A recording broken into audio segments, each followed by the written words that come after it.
अस्सलाम वालेकुम हजरत। वालेकुम अस्सलाम वरहमतुल्लाहि वबरकातुहू। जी जी, मेरा एक सवाल था आपसे जी कि रुकिया ये एक आम इंसान खुद पे ट्राई कर सकता है या किसी और पे भी ट्राई कर सकता जी माशाल्लाह। नहमदुहु व नुसल्ली अला रसूलिहिल करीम, अम्मा बाद, व नऊज़ु बिल्लाहि मिनश शैतानिर रजीम, बिस्मिल्लाहिर रहमानिर रहीम। अस्सलामु अलैकुम व रहमतुल्लाहि व बरकातुहू। आपका हमारे इस चैनल पे तहे दिल से इस्तकबाल है। अब माशाल्लाह जो सवाल है, सदका जारिया के लिए हमारे चैनल को सब्सक्राइब कीजिए। रुकिया, सेल्फ रुकिया और किसी के ऊपर रुकिया कर सकते हैं या नहीं। माशाल्लाह बहुत बेहतरीन सवाल है ये।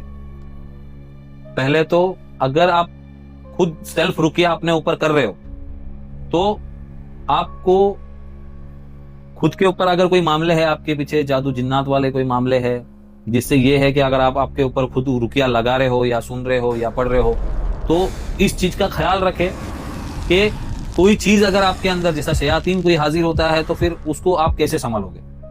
सबसे पहली बात, सेल्फ रुकिया मतलब आप रुकिया अपने ऊपर जो है दम कर सकते हो, हिफाजती पढ़ाई कर सकते हो, मगर रुकिया शयातीन जिन्नात अगर हाजिर होता है तो उसको संभालने की फिर आपको जो है वो आपकी सेफ्टी खुद आपको करना पड़ेगा।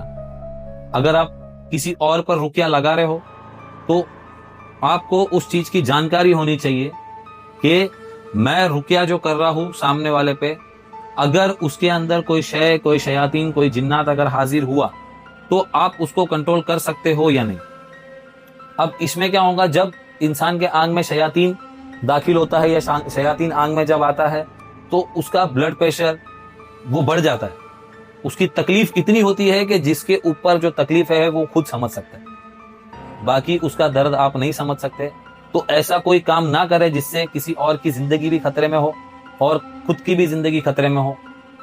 अब इसके ऊपर माशाल्लाह मेरा एक तजुर्बा है, हमारा एक तजुर्बा है कि मैं और सज्जाद भाई एक दिन हमारे सेंटर में बैठे हुए थे, तो एक बाप आया अपनी दो बेटियों को लेकर। अब एक जो बेटी थी वो आलिमा थी और जो दूसरी बच्ची थी उसके पीछे जादू जिन्नात के मामले थे। अब उसके ऊपर जो था वो आशिक जिन्नात के मामले थे उसके ऊपर। जब हमने उनको चेक किया, वो बच्ची को हमने रुकिया लगाया, चेक किया। अब हमारी आदत है कि हम जोर जोर से तिलावतें करते हैं। जब हम दम करते हैं किसी पेशेंट पे, किसी मरीज पे, तो जोर जोर से कुरान की आयतें पढ़ के दम करते हैं। तो वो जो आलिमा थी वो वहां बैठी हुई थी। जब हम वो बच्ची पे दम कर रहे थे तो उसकी बहन पे जब हम दम कर रहे थे तो उसने सारा माजरा देख लिया और सुन लिया। अब वो जो आलिमा वहां बैठी थी उसने वो सारी चीजें जो है याद कर ली कि हम क्या पढ़ के दम कर रहे हैं, कौन सी आयतें पढ़ के दम कर रहे हैं। अब उसने ये जब की दम, तो अब बहरहाल वो इलाज हुआ, शयातीन निकला।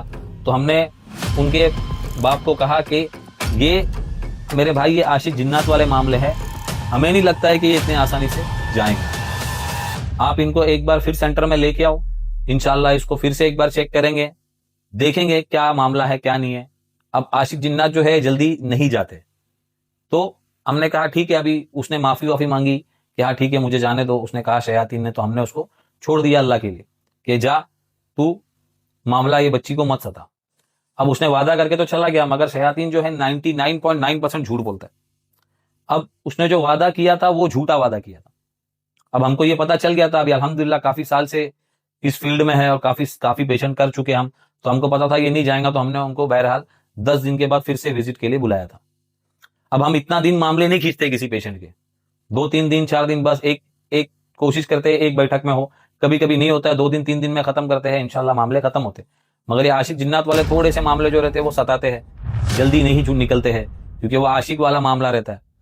अब वो गए अपने घर पे, जाने के बाद 2-4 दिन वो बच्ची सही रही, उसके बाद फिर उसको तकलीफ हुई।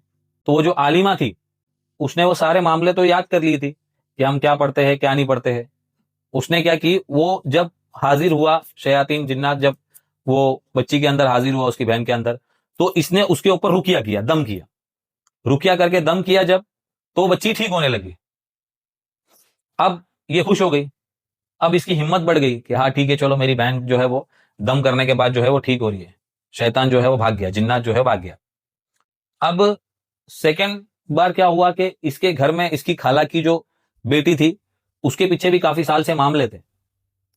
अब वो भी तकलीफ में थी, तो उनके घर में फोन आया कि बाबा को तकलीफ हो रही है।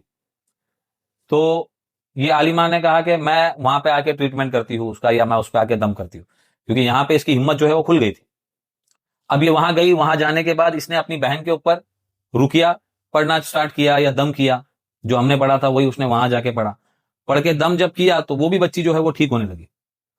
अब ये खुश हो गई कि अब जो है मामले मेरे से हल होने लगे, मैं लोगों पे दम कर रही हूँ तो लोगों को जो है वो शिफा हो रही है। अल्हम्दुलिल्लाह कुरान में शिफा है। हम ये नहीं कहते हैं कि मतलब आप किसी पे दम मत करो या रुकिया मत करो, मैं कोई दावा नहीं कर रहा यहाँ, मगर इसके जो साइड इफेक्ट है वो आपको देखने पड़ेंगे कि इसके साइड इफेक्ट क्या होते हैं। ये जो बता रहा हूं मैं आपको, ये साइड इफेक्ट ही हुआ ना। फिर कुछ दिन क्या हुआ, कुछ दिन के बाद हमको शख्स आदमी का फोन आया कि हजरत तकलीफ बहुत बढ़ चुकी है, ये हो गया वो हो गया। तो हमने कहा ठीक है सेंटर में आओ, आपको हमने कहा था कि 10 दिन में आओ, आप 10 दिन में आए नहीं। तो कहा नहीं हजरत वो ऐसा ऐसा मामला था, जो भी मामला इधर आके बात करो, वहां आके बात करते। अब वो सेंटर पे आए, जब उन्होंने हमारे साथ में जब बात की, कहा ये दोनों बच्चियों को चेक करो। अब वो दोनों बच्चियां कौन, एक वो आलिमा और एक उसकी बहन।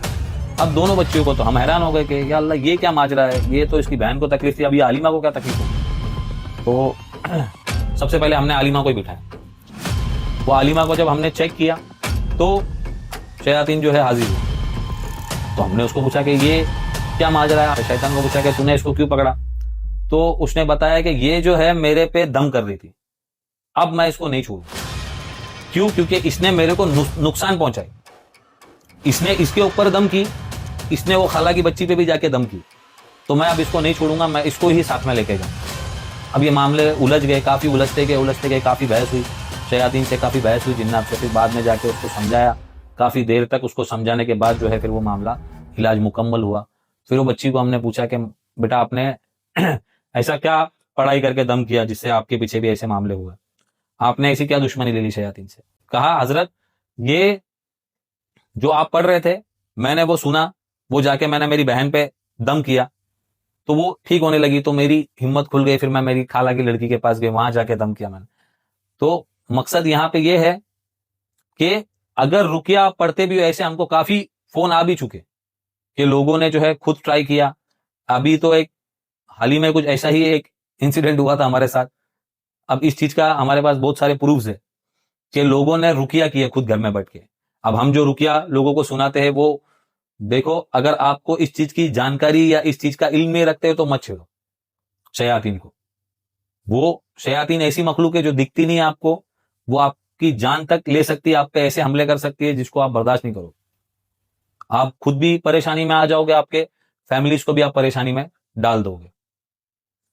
अब एक इंसिडेंट ऐसा हुआ था कि हम उस वक्त नासिक में थे और हमारे शहर से हमको एक कॉल आया तकरीबन रात में कुछ 12-1 बजे। कहा हजरत मैंने मेरी बीवी को रुकिया लगाया और मेरी बीवी में हाजिर हो गया। अब हाजिर हुआ तो वो संभाल ही नहीं पाया। अब उसने कॉल किया कि हजरत आप कुछ करे, उसको दम करे, ना तो ये बीवी जो है मर जाएंगी मेरी, ये होगा वो होगा। तो हमने पूछा कैसे हाजिर हुआ, तो कहा कि मैंने उस पर रुकिया लगाया था। तो मैंने कहा ठीक है रुकिया लगाया, कोई मसला नहीं, बात कराओ। बात किए तो जिन्नात जो है वो हाजिर था, वो कहने लगा कि नहीं मैं इसको मार दूंगा, और इसने मेरे पे रुकिया किया, मैं इसको ही मार दूंगा। वो काफी डर गया। फिर वो ऑनलाइन जो है रुकिया किया हमने और उसको भगाए घर से। और फिर वो घर में पानी का छिड़काव करने के लिए बोले तो उन्होंने पानी छिड़काव करके जो है वो मामले खत्म हुए। फिर 2-3 दिन तक वो मामले नहीं हुए। 2-3 दिन के बाद हम जब वापस आए नासिक से हमारे शहर में, और हमने फिर वो ट्रीटमेंट किया तो वो ठीक हुई इंशाल्लाह। तो कहने का मकसद ये है कि ऐसी कोई हरकतें ना करें आप जिससे आपके फैमिलीज पे और आप पे कोई तकलीफ हो। अल्हम्दुलिल्लाह कुरानिक दम करो, मगर सेफ्टी के साथ। अगर आपको उस चीज का इल्म होना जरूरी है और आपको उतना तकवा परहेजगारी होनी चाहिए आप में कि आप ये काम के लायक हो, अल्लाह ने आपको इस काम के लिए चुना हुआ है। नहीं तो आप याद रखो कि आप जो दुश्मनी कर रहे हो वो किसी इंसान की दुश्मनी नहीं, आप शयातीन से दुश्मनी ले रहे हो। फिर उसके साइड इफेक्ट जो है वो आपको खुद बर्दाश्त करने पड़ेंगे। मैं अब फिर एक बात बोलूंगा कि मैं अपनी तारीफ यहां पे नहीं कर रहा हूं। मैं सिर्फ, मेरा मकसद ये है कि मेरे को आपको समझाना है कि ये सब ऐसी हरकतें ना करें जिससे आपको, आपके परिवार को तकलीफ हो गए। सेल्फ रुकिया भी हो सके तो इतना ना करें। अगर आप सेल्फ रुकिया किसी मुअल्लिज को दिखाए जो इसका जानकार हो, जो इल्म रखता हो, उसको दिखाए, वो ट्रीटमेंट करेंगे इंशाल्लाह। उसको पता होते हैं कि जब शयातीन हाजिर हुआ तो क्या करना है, शयातीन को निकालने के लिए कौन सी दुआएं है, शैतान को हाजिर करने के लिए। शैतान हाजिर करना बड़ी बात नहीं है। शैतान, तुम कुरान की कोई भी आयत लगाओ, शैतान हाजिर हो जाता है। कोई भी आयत लगाओ, शयातीन हाजिर होता है। फिर बाद में उसको संभालना वो मुश्किल हो जाता है। वो जब हाजिर होता है तो वो इतना सताता है जिसका कोई हिसाब नहीं है। वो तुम्हारी जान, तुम्हारी कोई नस दबा सकता है शरीर की, जिस्म में, क्योंकि अल्लाह ने उसको इतनी छूट दे के रखी हुई है कि वो आपके नसों में, खून में, हड्डियों में, पूरे जिस्म में इस तरीके से भाग सकता है जैसे खून अपने बॉडी में सर्कुलेट होता है। पूरे खून में भागेगा। फिर अगर आप जो है रुकिया कर रहे हो या छेड़ रहे हो उसको, तो वो आपको नहीं छोड़ेगा। इस चीज की तैयारी रखें आप, और फिर रुकिया करें। और अपनी आप रुकिया कर रहे हो या जो भी कर रहे हो, तो इसके जिम्मेदार आप खुद है। मैं आपको नहीं बोलूंगा कि, नहीं राय दूंगा कि आप खुद रुकिया करें। किसी मुअल्लिज को दिखाए, किसी जानकार को दिखाए, किसी रुकिया आमिल को दिखाए जो ये ट्रीटमेंट करता है या करता आ रहा है, जिसने काफी केसेस किए हैं। आप घर बैठ के ये सब ना ट्राई करें। बस यही कहकर मैं अपनी बातों को खत्म करता हूं। वीडियो काफी लंबी हो चुकी है।